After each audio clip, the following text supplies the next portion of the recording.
ओम श्री सनातन धर्म देवाय नमः। नमस्कार। कक्षा नंबर 33 पुस्तक है मनुस्मृति जी और हमारा उद्देश्य है धीरे धीरे सनातन धर्म जी को समझना भगवान राम जी की कृपा से। प्रयोग पुस्तक है मनुस्मृति ही काशी ग्रंथमाला 114 चौखंबा संस्कृत भवन वाराणसी। और हर श्लोक के बाद प्रतिदिन कुल्लूक भट्ट जी का भाष्य पढ़ा जाता है।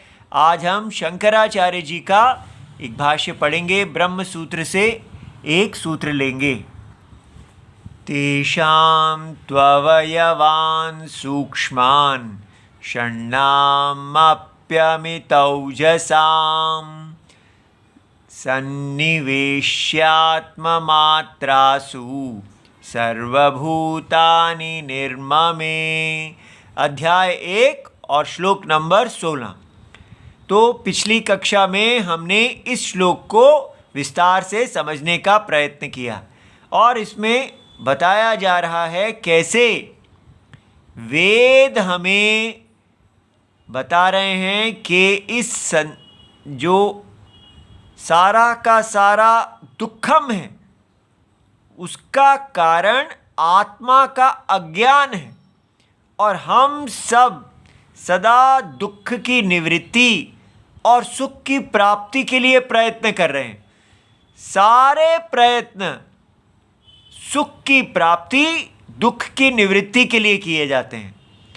अब प्रश्न है कि ये जो हम सदा प्रयत्न कर रहे हैं ये कैसे अंत होगा, कहाँ पर हमको सुख की प्राप्ति हो जाएगी।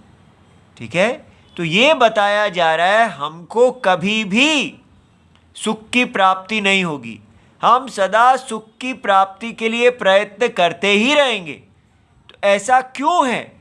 क्योंकि वेद हमें बता रहे हैं कि मूल दुख का कारण आत्मा का अज्ञान है। हम परम सत्य के ज्ञान को नहीं जानते। हम परम सत्य की अज्ञान की स्थिति में जी रहे हैं और अज्ञान की स्थिति को दूर करना ही सबसे पहला मनुष्य का धर्म है। ये मनुस्मृति बता रही है। भारत में सदा सारे मनुष्यों को यही बताया जाता था कि आपके जीवन का मूल उद्देश्य है आत्मज्ञान को प्राप्त करके दुख की पूरी निवृत्ति करना। और ये आत्मज्ञान की अवस्था में क्या होता है तो यही बताया जा रहा है कि परम सत्य के अज्ञान में हम परम सत्य जो है वो जगत कारणम बन जाता है इव। तो ब्रह्म परम सत्यम जो है, जो चेतन है, अस्तिता मात्र है, उनका स्वभाव है चेतन होना, लेकिन उनका कोई आकार नहीं है, वो केवल चेतन है। लेकिन इस प्रकार जब हम सत्य को नहीं जानते हैं तो यही सत्य अज्ञान के कारण इसके अंदर एक विपरीत ज्ञान आ जाता है, एक मिस्टेक आ जाती है। और मिस्टेक माने विपरीत ग्रहण की स्थिति में ये सारी सृष्टि अग्रहण जो अज्ञान है, बीज रूप शक्ति है, उस बीज रूप में जैसे रस्सी में से बीज, अज्ञान के बीज में से सांप आ जाता है, उसी प्रकार परम सत्य के अज्ञान रूपी बीज जो शक्ति है, जो माया है, उसमें से ये सारी सृष्टि। तो बताया कि ब्रह्मा जी प्राण वो पहले उत्पन्न हुए, माने प्राण कहो या बुद्धि, जगत की बुद्धि, सारे प्राणियों की बुद्धि, और फिर उसमें से अज्ञान के कारण सारे प्राणियों का अहंकार, और उसमें से अज्ञान के कारण पंच महाभूत आकाश, वायु, अग्नि, जल और पृथ्वी, और ये पंच महाभूत और जो ये पहले हमने बुद्धि के बाद अहंकार आया, ये सब मिलके कैसे सारे भूतों का निर्माण हुआ, इंद्रियों का निर्माण हुआ, इंद्रियों के विषयों का। तो मनुष्य, तिर्यक, तिर्यक और स्थावर ऐसे बना। अब यहाँ प्रश्न आता है कि क्यों हम इसको माने कि ऐसे सृष्टि हुई है अविद्या के अंदर, और अब अभी हम अपने आप को मनुष्य के रूप में देख रहे हैं। मनुष्य में भी हम ब्राह्मण, क्षत्रिय, वैश्य, शूद्र आदि अनेक विशेषताओं में जन्म से ही अपने पूर्व जन्म के कर्मों के आधार पर ऐसे जन्म लिए हैं, और इसलिए हमारा इस समय एक यज्ञ में धर्म है। वो धर्म हम करेंगे तो हम शुद्ध होंगे और हम तत्व को जानेंगे और मोक्ष को प्राप्त करेंगे। ये बात हम क्यों माने? ठीक है, ये प्रश्न है। तो इसका उत्तर कैसे दिया जाए? तो इसके उत्तर में आज हम ब्रह्म सूत्र में से ये दूसरे अध्याय के का जो ये 2111, ठीक है, पहला पाद और 11वां सूत्र, इसको देखते हैं। इसमें शंकराचार्य जी ये कह रहे हैं कि इस हमारे पास जानने का उपाय क्या है? तो एक उपाय है कि हम प्रत्यक्ष से अपनी ज्ञान इंद्रियों से जो जाने कि हमें कैसे जीना चाहिए, हमारा क्या धर्म है, कैसे हम सुख की प्राप्ति करेंगे। तो और उसके अतिरिक्त हमारे पास अनुमान है। तो अनुमान क्या होता है?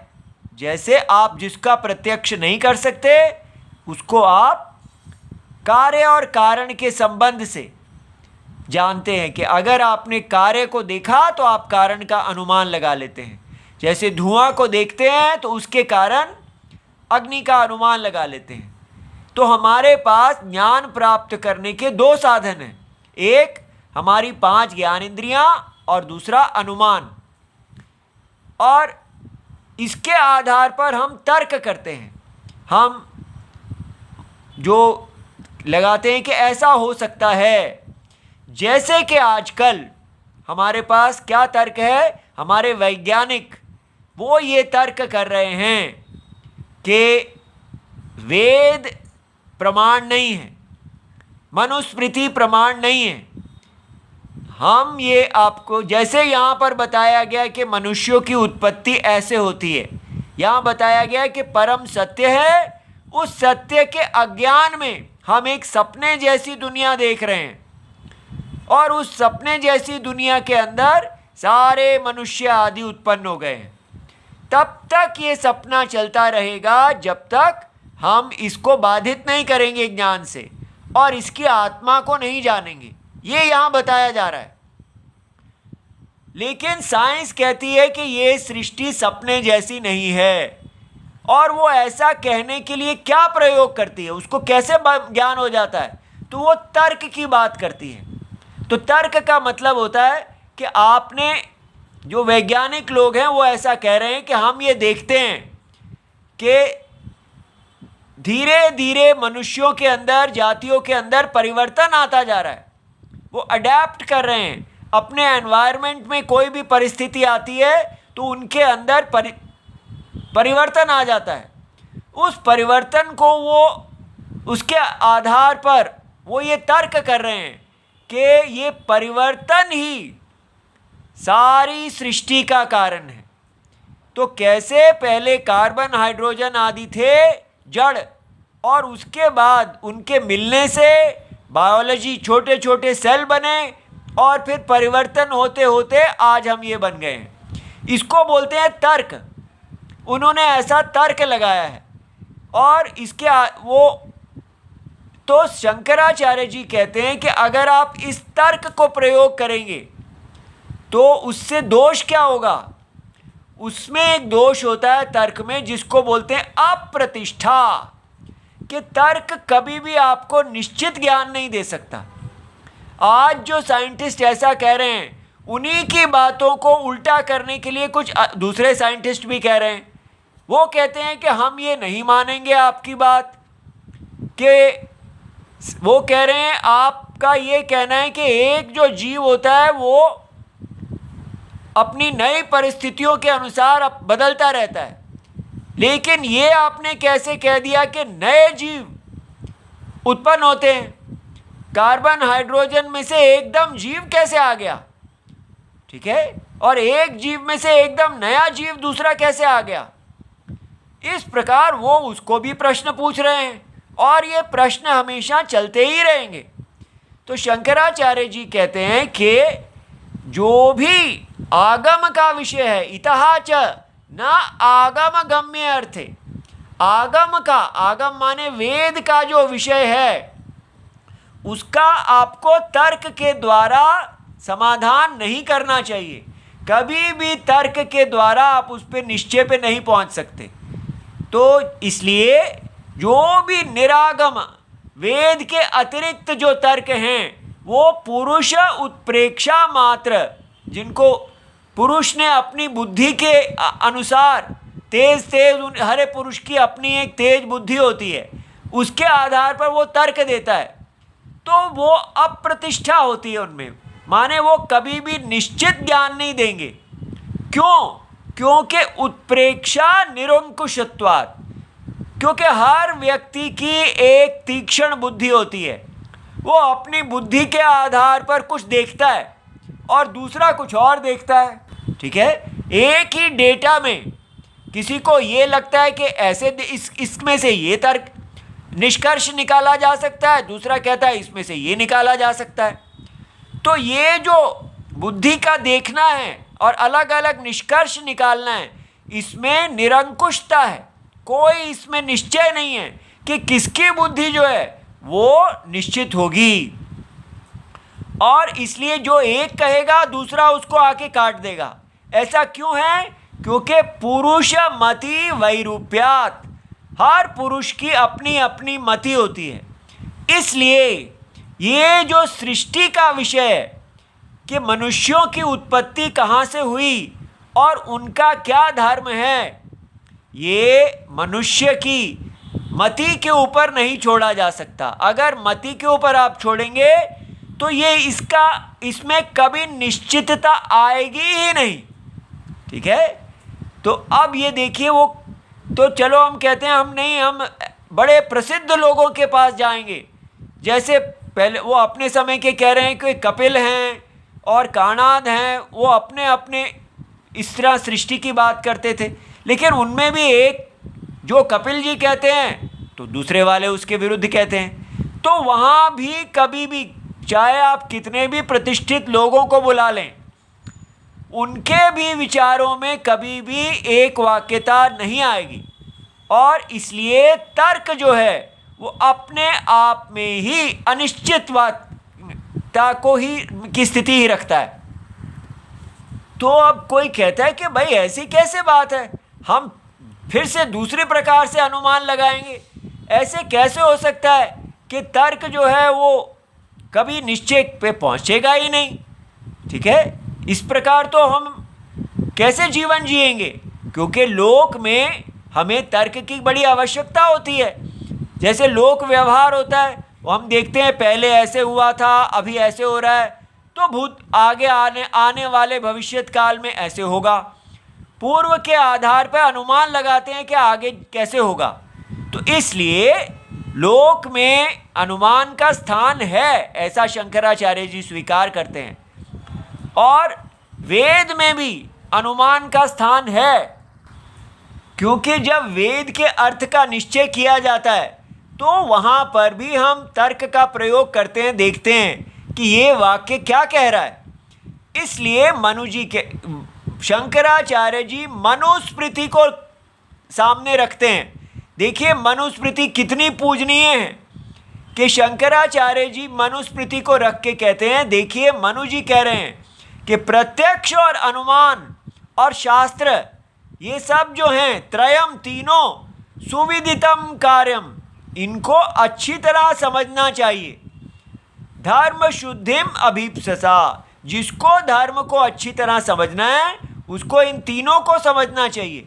लेकिन आर्षम जो वेद ऋषियों के द्वारा देखे गए वेद हैं और ये जो धर्म उपदेश है, च वेद शास्त्रम अविरोधिना यह तर्केण, तो तर्क जो है वो होना चाहिए जो वेद शास्त्र के अविरोधी हो, जो वेद शास्त्र के अनुसार हो, उससे ही आप धर्म को जान सकते हैं, ना इतरतः। तो इसलिए हमको ये समझना है कि धर्म जो है वो वेद का ही विषय है। अगर हमें कभी भी तर्क के द्वारा, जैसे अभी साइंस कह रही है कि हम जो हैं वो कार्बन हाइड्रोजन से आए हैं, तो फिर हमारे लिए धर्म क्या है? कोई जो वेद बता रहे हैं कि हम अज्ञान के कारण ये शरीर बने हुए हैं और बार बार शरीर धारण कर रहे हैं, इन दोनों में विरोध है। इसमें से हमें किसको चुनना चाहिए? क्या हमें साइंस को चुनना चाहिए या हमें वेद को चुनना चाहिए? तो इसके लिए ये बात निश्चय हो कि साइंस जो कह रही है उसका तो कभी भी प्रतिष्ठा, फाइनलिटी, निश्चितता होगी ही नहीं। आज जो वो कुछ कह रही है तो कल कोई और आके कुछ और कहेगा। वो हमेशा बदलता ही रहेगा क्योंकि वो एक तर्क है। लेकिन जो वेद कह रहे हैं वो वेद वाक्यों के ऊपर आश्रित है और वो तर्क नहीं है। वो एक सत्य को कह रहे हैं कि आत्मा अनुभव में है और वो सारे शरीरों के अंदर उपलब्ध है। वो आत्मा के विषय में अज्ञान है। आप देखिए, आप ही वो आत्मा है। ठीक है, इसलिए वो एक ऐसे विषय को बता रहे हैं जो इंद्रियों का विषय है ही नहीं, जो अनुमान का विषय नहीं है, जहाँ तर्क नहीं लग सकता। इसलिए शंकराचार्य जी कहते हैं कि तर्क का स्थान है, जो लोक व्यवहार में तर्क लगाया जाए, लेकिन जो हमारा मोक्ष का विषय है वहाँ पर आप ये साइंस आदि के तर्क को नहीं लगा सकते हैं, क्योंकि वो जो सदा बदलता ही रहेगा। जो बदलने की चीज़ें हैं वो आप लोकल दुनिया में लगाइए कि कल बारिश होगी या नहीं होगी, उसको आप तर्क से जानिए। लेकिन ये बात कि हमें हमारा धर्म क्या है उसको आप तर्क से नहीं जान सकते। इसलिए ये जो आजकल हम कह रहे हैं कि हमारा धर्म है सारों के सबके साथ बराबरी और सबको सब भोग के लिए ही पैदा हुए हैं, सबको भोग का समान अवसर, कोई वर्णाश्रम धर्म नहीं, ये इसका आधार क्या है? इसका आधार तर्क है। आज ये तर्क चल रहा है कि सबको समान भोग मिलना चाहिए, तो लेकिन धर्म की परिभाषा यही होगी कि सभी बाजार में रेस लगाएंगे।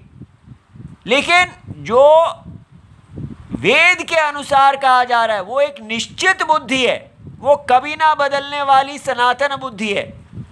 इसलिए क्योंकि ये इतना महत्वपूर्ण विषय है, अति गंभीरम भावयाथात्म्यम मुक्ति निबंधनम आगमांतरेण प्रेक्षितुम अपि शक्यम, उसको आगम के वेद के अतिरिक्त नहीं जाना जा सकता। इसलिए जो व्यक्ति मोक्ष की इच्छा रखने वाला है उसको ये समझना है कि उसका अपना जीवन है। अगर आपको अपने जीवन, क्योंकि जीवन हमारा अपना है और हमें ये जानना है कि मेरा मोक्ष कैसे होगा, मेरे लिए क्या धर्म है। अगर मैंने धर्म का पालन नहीं किया मोक्ष भी जाएगा और ये जन्म से मैं अगला जन्म भी खराब कर लूँगा।